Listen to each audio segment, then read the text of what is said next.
Do you have a tech? Do you have a market? Do you even want to run the company with the people you're founding with? Yeah. And you don't necessarily need all those things perfect because they flip in and out, Yeah. but eventually you do need to keep those steady as you. So, welcome to Gaule's Question Time again. I've got the pleasure this time of speaking to Carolyn Hicks. Hi, Carolyn. Hi, Andrew. Nice to see you. Good to see you again. We met through the fantastic Founders and Funders event in Oxford, sort of led by Michael and Christian, who have fantastic monthly meetings. They're great speakers, and I was so inspired by your talk on that night that it was great to have you on to chat. Thanks so much. So you've been the founder of Brill Power, and it'd be great to hear your journey and that through really, of how you started and the tech and growing the business. Absolutely. It's great to be here and very happy to chat about Brill Power. I'll try to keep this summary short because I know I can chat extensively about the journey. But if I started at the beginning, is that I had no intention of becoming an entrepreneur is probably where I should start. I Okay. was I was studying for an MBA at the business school, and we were required to take a course called the Entrepreneurship Project. In that project, we partnered up with 5 MBA students, and we had to effectively create a pitch for a business from the get-go. And one thing I quickly discovered is that 1 in 5 MBA students does not have a pitchable idea for a business. And so we were all looking for um, people who had ideas and what we wanted to work on. In that year, they allowed partnerships between the business school and other parts of the university. And my 3 other co-founders had already come up with the concept for the technology behind Brill Power. And I thought, great, I can use this for my course credit. And so that's the real reason why I got involved with Brill Power. So the other co-founders, were they tech type individuals, just deep into the tech? Um, Yes, absolutely. So they're all battery experts and but experts in batteries of different types, which is actually where the innovation and spark was possible. And so they were experts in battery degradation, power electronics, battery modeling, and those 3 areas of expertise are rarely sitting in the same room. And so when their supervisor came and asked them, would you like to go to this conference in California? If you get a paper accepted, you could go. They sort of put their heads together and they wanted a bit of sunshine, but actually came up with the idea of better managing battery cells using intelligent algorithms and power electronics. They they submitted the patent before they submitted the paper, and therefore they could go to the conference. Fantastic. And when was this? When was this in the sort of time horizon? When were you doing that? That was in 2014 is when I started the MBA, and 2014 was about a few months prior to that. They had submitted the patent for the conference, and so it was in those early stages, as with many deep tech concepts, it was really slowly getting traction. And so the idea was born, the innovation was protected, only then did we start to discover what type of applications it would be good for. We explored ones that was very inapplicable for. We had originally looked at really small battery packs using recycled cells. And then over time, the idea sort of not only did it grow legs in itself in terms of this could be a possibility, we also found the appropriate application of the technology to the market. And also the founders grew in their commitment to wanting to pursue the business as their next career step. Oh, fantastic. No, that's a great in caption because I've had experience of working with spin outs and tech out of Warwick University, Oxford, and brought executives to Cambridge as well to sort of see the sort of tech. But I think that combination, as you've said, between the business and commercial perspective that you were coming from with your excitement doing the MBA, and then the tech sort of side, who have got a brilliant tech idea, and the fact that they also then secured the IP and then that pivoting and changing, I think is so important in that as well, right? That about where you apply it. And just a little image that I've used in the past. I imagine it like a Rubik cube, where you've got the tech, the customers, the partners, the team members as different colors on the Rubik cube, but you've got to keep iterating and changing it to get some of those alignments. Do you relate to that? Oh, that's such a great analogy. In fact, in my undergrad, I lived with somebody who was a competitive Rubik's cuber, and so he taught all sorts of things. And in the most basic solving of the Rubik's cube, if I may lean into the analogy Yeah, deeper, yeah, you solve it layer by layer. You start with one layer, then you add the second one, and then the final layer is the most complicated because you want to maintain the bottom two while completing the top. And it's a perfect analogy because at the beginning you need to get those pieces correct. Do you have a tech? Do you have a market? Do you even want to run the company with the people you're founding with? yeah, And you don't necessarily need all those things perfect because they flip in and out, yeah. but eventually you do need to keep those steady as you grow. Yeah, no, exactly. Because I'd say the reason I use that analogy because when I was helping lots of startups and that I was finding that it was like, oh, we have to keep drilling down on one part of the cube. Oh, we need to keep getting the tech right. We need to do another pilot on the tech. We need to do another part on the tech. Or oh, if we just kept plugging away at this customer group, and it's like, no, we've got to iterate, and it's, oh, no, we've got to keep going. So It's I love the way you built on it as well. So I think that's fantastic. Yeah, and it's so hard because as an entrepreneur, you know that you have to fight tooth and nail to achieve the things you want to accomplish, and it's really difficult to know, have we fought hard enough in this space before we move on to something else, because you also can't flip flop between all the ideas that you yeah, have. yeah. And so it's a real balance between deciding how hard and long to pursue something versus when to change to Yeah, something yeah. new. I guess that takes us on to the next bit of the journey, isn't it? To raise investment I guess in the part of the journey you're at. Okay, you've got enough of an idea to go out and say, okay, well, where are we going to get some funding from some grant agency, or where are we going to get some initial investors? And you go along and try and convince them, well, this is the niche we're going to go in, and this is the technology that's going to work. But as you said, you got in the back of your mind that but I could be flipping this tomorrow. So tell us a bit about the investment journey. Well, the early days of the investment journey are just like enormously it's like the ocean was too big to try to tackle. And as a first time founder, you don't have those direct relationships. You don't have the sort of recipe book that you think that you should follow. And really, we were just pursuing everything. We were applying for every grant we thought we could um, qualify for. We were applying for every startup conference and every pitch event. We were taking every meeting we could. And it's just this relentless journey of trying to create traction for the business, and traction came in all sorts of formats. So whether that was a nomination for a pitch event, another little logo that you could put on your slide, or did you receive a little bit of incubation funding? And so it's really is was an effort to try to evidence the fact that we were more than just an idea, that we had a real technology, that we had a real ability to grow our team. But it was difficult to convince people of it, and I could see it. I could see investors like having to review companies that must look very similar to ours and all sorts of repetitive things. So it's difficult to differentiate. And in a way, volume was a bit of the solution, like really just like continuing to take every meeting. And then little wins. So Climate Kick was an EU organization that had something called a greenhouse incubator that provided about £8,000 of funding. And in the early days, that was huge. It was enough for us to, you know, feed ourselves kind of thing. It's like just a little bit amount. And then that helped lead to another little bit of funding, which eventually we got a grant, a partnership grant, which then had some match funding. And it was just piece by piece, really. So when did you get the first real sort of angel investor or early stage investment fund, or what was that sort of experience? I would say the first real investment was our pre-seed, which, if I'm totally candid with you, we called our seed round because you can always relabel those things, right? Yeah, well, yeah, I'm never quite sure what's what, when, and where, and stuff like that. Right? Okay, yeah, Yeah, and it was a bit of money. that was in November of 2017.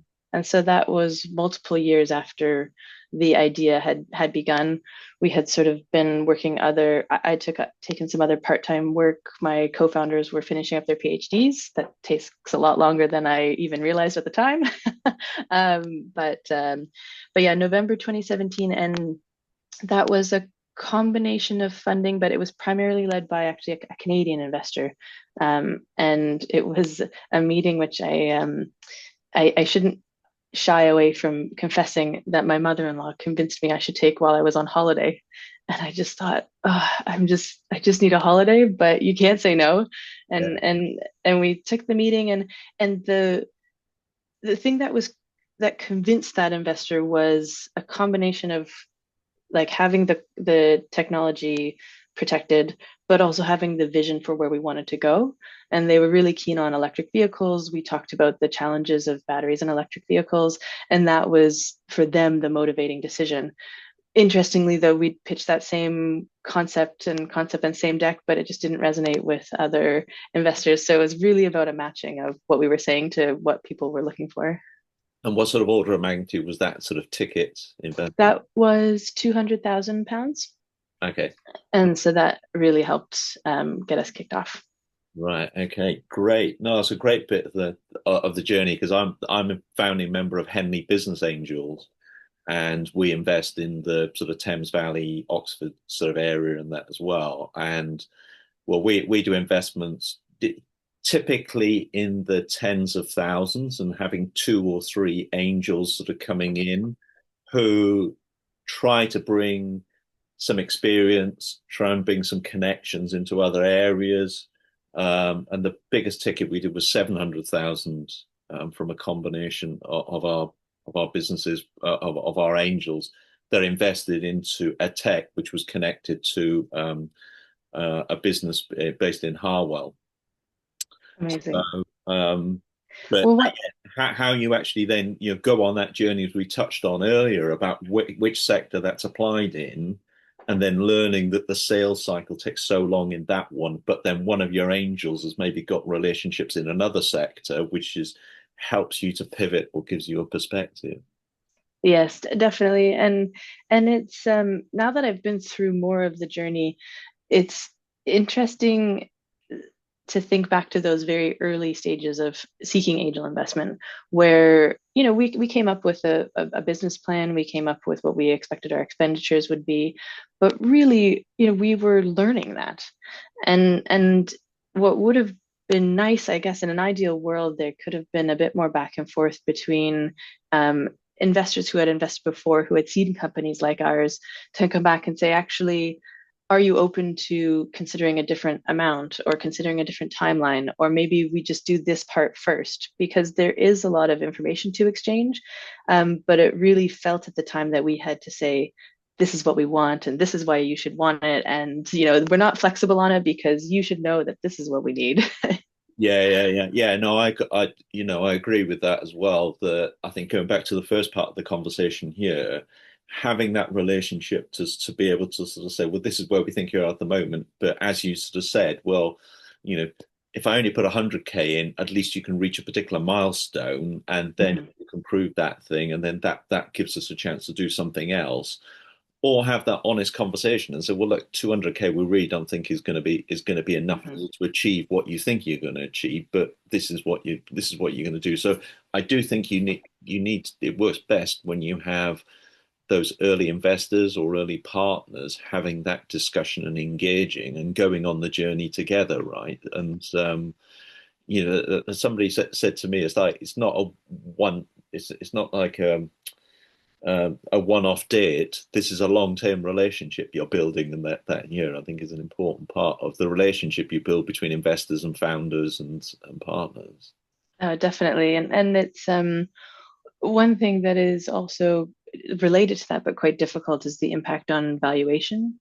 And I can understand why investors don't necessarily want to have to put much time into um, a company where they have a very low stakeholding, right? But then the implication of that is that therefore companies feel that they need to raise quite a bit because they're expected to give away quite a bit of their equity. And so if the equation for valuation isn't based on actual company value, if it's instead based on amount invested and proportion of ownership, then that's going to create an incentive structure that may not result in what's best for the everybody involved. I agree. I agree. And I've been involved with a number of startups and being on the investor sort of side and that as well. The rule of thumb I'm generally sort of working to is how much money do you need to have a runway of about 12 to 18 months? And are you giving away 20% of the sort of equity? Is the sort of, to me, starts being the metric of, well, if you think you're only going to be if you think you're only going to take investment, it's only going to last you 6 months, then fine, you needed to start doing the investment raise for the next round already. And if you're giving away 40%, 50% of the business for that lead time, then are the things going to work? Does that sort of resonate with you as well? I mean, it sounds very familiar. I mean, I think that the time, I mean, you have to raise enough money to be able to achieve the milestones before you need to raise the next money. Yeah. And the early stage businesses that I've started mentoring, I think one of the key things that I chat with them about is, are they seeking the right pots of money? I think entrepreneurship and venture capital are these like sexy terms that everybody wants to be part of. But being part of venture, even at an angel stage, sets you on a track to need to perform like a venture company. So Yeah. you need to exit in a certain way, sometimes within a certain time period, and that's not necessarily suitable for every Yeah, single agreed. business. Agreed. And particularly with the way the market is for investment and that at the moment, I've said to so many ventures recently, I said, look, spend your time on getting some development money, joint partnerships, sales. A £1,000 of sales worth a lot more than £1,000 of investment, and you might actually be easier to make a sale than where it is to make an investment, right? If Absolutely. and whatever that sale is, it's not necessarily in your case a battery. It might be a bit of project development or sort of something like that, right? But you start actually showing you're giving value. Great. So let's continue the Brill Power sort of journey. So what happened when you started scaling, making batteries, making the tech, licensing it into organizations or whatever? Give us a bit of that journey from, I guess, about 2018 onwards then in terms of your timing. Yeah, so when I think back on it, it feels very textbook. And so I could summarize it by saying, we got a little bit of money, so we grew our team from 4 founders to 6 people, and then we had an initial prototype, got some grant funding, and then we had a first product, grew the team a bit more, released a second product, and then we raised our Series A, and that eventually led us to forming the business in the right shape for our exit. I mean, this sounds very textbook, but it didn't feel textbook at all in the journey. But effectively, it was a real balance trying to make sure we were developing the tech as quickly as possible, but developing the product alongside the technology. And we part of our team, our CEO, spent a lot of time really making sure that we had good conversations with customers. We were working in a very difficult space where we didn't have a very large customer base. And so, of course, we made mistakes along the way, not getting exactly the right form factor for what we needed to accomplish. But at the same time, we were developing a technology that could continue to grow in a platform sense, so it continued to be applied. And then it was just, yeah, there's just so many challenges along the way. Hiring people, reshaping, finding a manufacturer was incredibly difficult. Working in a hardware space that had a software overlay. I mean, I remember at one point just calling a friend of mine, and I said, "Why did you let me start a B2B hardware business?"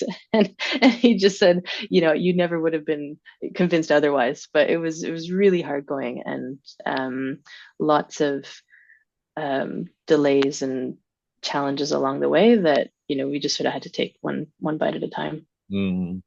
And within that journey, as you said, it's a B2B business, so you're looking for larger corporates, ones that are building the batteries, building the cars. looking at applying these technologies into new things that are coming along that are new to the world and that as well. And I've got some experience of that with corporate venturing, so helping corporates set up their venture units to explore new products, new solutions, and investing in startups. So, for example, I helped set up BP's venture unit back in 2005 when they were looking at green tech alternatives. And of course, the oil companies have been big players in electric vehicles, charging stations, and sort of stuff like that because they see where the industry is sort of changing. So, can you give us a bit of an insight in how you connected with those larger companies to be customers, to be partners, to be investors? Have you got any stories in those journeys? Absolutely, absolutely. I mean, the corporate venture space, or even just a corporate partnering space, is a natural part of our B2B hardware business. I mean, we always talked about exit as a trade sale. We never expected an IPO. And so getting to know our corporate counterparts was essential, not just for sales and investment, but also for where we were looking to go. Um, and it's a it's a tricky place to navigate, I'd say, for two reasons. The first and maybe the most basic one is that we were never sure if the person we were chatting with in the business was the right person, and that could be either way. It could be that we were chatting to somebody who loved our technology and we were like, oh, this is going so well, but that person might not have been the right decision maker on either the investment decision or maybe the technology adoption decision. At the same time, we could be chatting with somebody who, didn't like the idea, but maybe that person also wasn't the right person. And so in the end, we realized that we really had to make sure we were chatting with three, four, maybe five people within a large organization before we actually got a sense if it was either a yes or a no. Yeah. No, I very much agree with that, and that's what I've done for 20 plus years. It's how do you navigate that, and it's as much an issue on the corporate side because that you often find, as you sort of said, that you find individuals which are in their silo of doing research and development or doing product development or doing sales in their sort of business area, and there's often an issue of using the oil company sort of type example. It's, well, we just need to get more cars onto our forecourts to sell them more gasoline. But there's another part of the organisation who said, well, gasoline's going out of fashion, and we need to we need to work out where the future of that is. And then also you have this dilemma of, are they going to try and take our IP because they want to develop it internally, or do they really want to partner in that with us? You get those types of dynamics happening, right? Completely. And that was the second part of what makes it so difficult. And I mean, early on, we went to an event that was it was, it was described as being for automotive OEMs, and it was all about technology scouting, potential for investment, potential for partnership. And it was organized by a third party. So you could have meetings with all these really big names, which is super exciting, especially early on.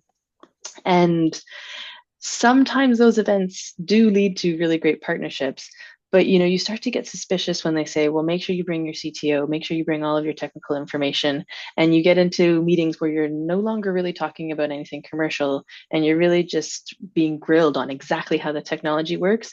And even if it wasn't the intention of a big company to try to steal the IP, you do feel like they might. And we're a 6-person company, and they're a 50-person team, and so it's hard to have the trust to know when that's right and when that isn't. And it just took a bit of time to say, okay, this one we get a good feel for, this one we don't, this one we'll share, this one maybe we'll be a bit cagier on. Yeah, no, that's great insights. That's great insights. In fact, I took a few corporates to Cambridge to look at the tech scene and with startups and that in very much this space, green tech and deep tech, and that back in last November. And I was actually in Oxford earlier this week, looking at planning on bringing a group to Oxford, and that later this year, and that as well. So yeah, we'll keep in touch with that sort of thing and share it within our community and founders and funders, etc. So Right. that's great. So in terms of that, I suppose that the end of the journey was there an end? There was an exit, wasn't there? there was a there was an exit, which feels like that is the end of the founder journey, because we signed the paperwork, but I'd say it just starts the last chapter. Right. I would argue, because now that we've completed the acquisition, we're now integrating into the parent company, and that, much like every entrepreneurial challenge, has its own elements that we're discovering. And it's not, I don't think any founder is really done with their company when they finish Yeah. controlling the company. And so it's about finding the right home for the technology and the team within the wider organization that we're now part of. Yeah. So for the other founders and for you, are you going to do another venture, or what's the your thoughts in the future, or what, or that bit that the next I'm not sure what the analogy in that is, but the next book or whatever. Yes, I mean, I mean, I would love to care about something enough to want to start another company. I'm not sure I will ever find that. Like it's just such a grueling process that before I would want to start something next, I would want to really care about it. So nothing on the horizon. I'm very much enjoying continuing to get to work on the tech and implementation that we've been growing for the past decade, more than a decade.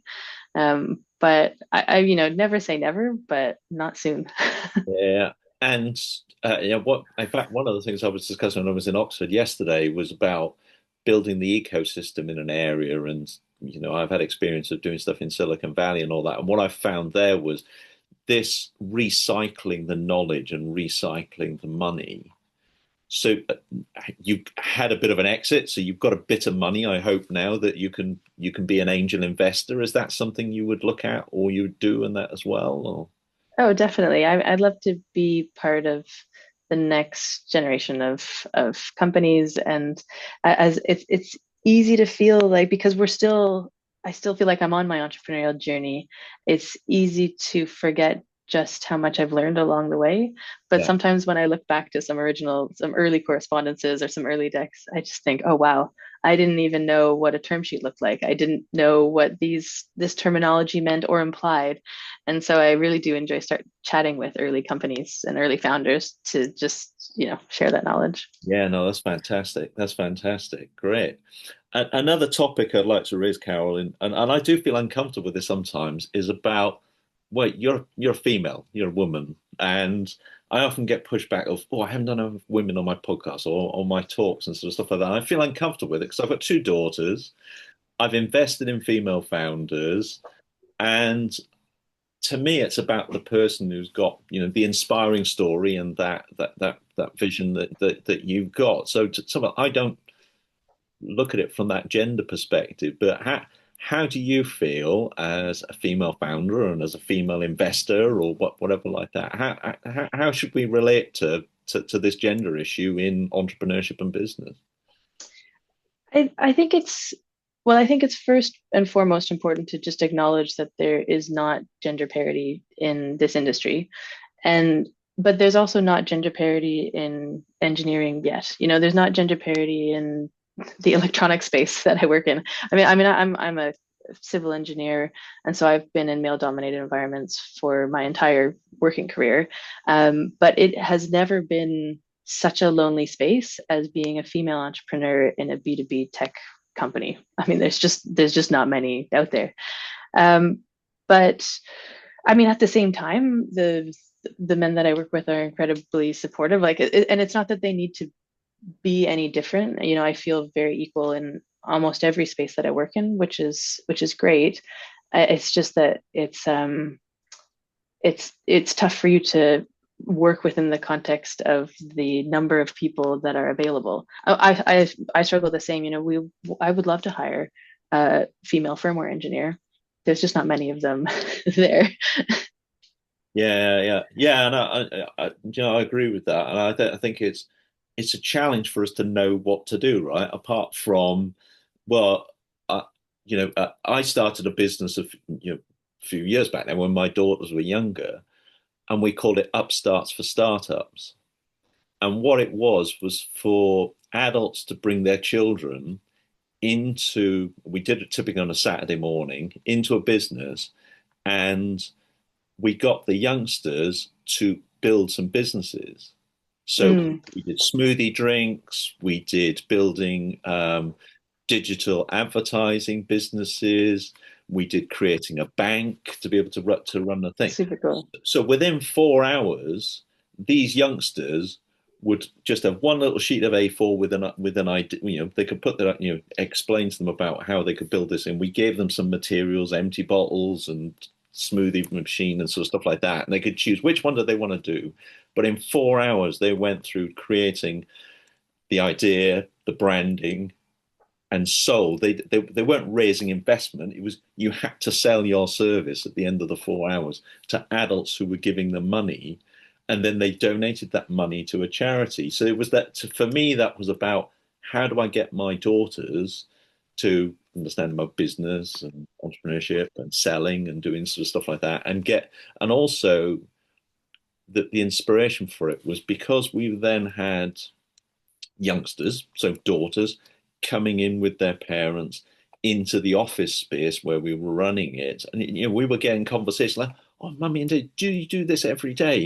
You come in, you get the train in, and you get all this free coffee and free biscuits or whatever." The perceptions they were coming with about what work was, but they went into those environments and did those sort of things. So I think we've got to start young, we've got to encourage, but then also, when we get to what we've been talking about today, being angel investors, we need to support all diverse groups on thinking about their ideas, building up their business plans, explaining some of the terminologies and giving them the confidence and sort of stuff like that. So I think that's important. Definitely. I mean, a confidence, that's such a key point. And a confidence is one of the things that has helped me most on my journey from where I am now to where I was, say, maybe 15 years ago or 20 years ago when I was starting my engineering career. And the this is going to sound so silly. Whenever I used to get so incredibly frustrated because I would see people who um, primarily men, but it could be any gender, present these ideas that were sort of half baked, but they were so confident in them, and they would sort of take in the room. Everybody would be trusting, believing them, and it would frustrate me to no end. And I used to kind of take that frustration and park it, and like, this is just how the world works. But actually drawing on that experience and saying, well, if I believe that my ideas are equal or better, what's stopping me from communicating that? Why? Yeah. What is that barrier? Because I think people are not intrinsically trying to stop gender diversity. They're just trying to make the right decisions for whatever is on their agenda. And so adapting the story, changing the confidence is I think really helpful. Yeah. But it can be not just gender, it can be like people who are very talented but quite introverted, I think, can be treated in a very similar way to how women feel that they're treated in a male environment. Yeah. Yeah. because Yeah. because we love confidence, we love somebody coming to tell us how great they are and that they're going No. to make all sorts of money and they've got this great plan. Yeah, no, that's fantastic. No, that's fantastic point. That's fantastic. Yeah, so there's two instances for me now that there's a male founder in a university, which I feel is sort of lacking some of that confidence or is not coming over in that sort of way.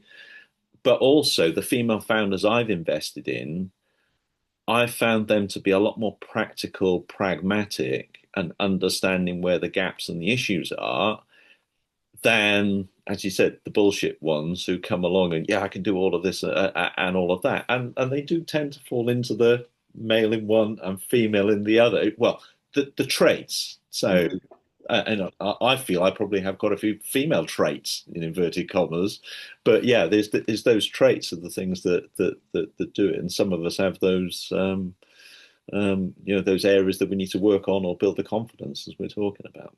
Absolutely. And I mean, investors are investing in individuals, but also the team that they can build.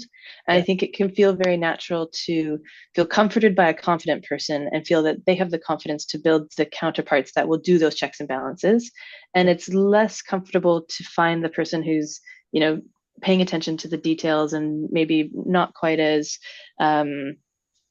big about how they describe their ideas, and then having them be able to find the right salespeople or find the right team that can promote the business. But both are needed. And so why invest in one but not the other?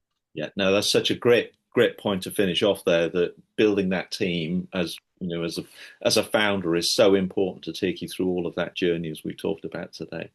Carolyn, thank you so much. That's been really enjoyable. Really enjoyed the talk through that, and thank you so much for sharing your journey and that with us. Oh, it was a pleasure chatting. The time passed so quickly.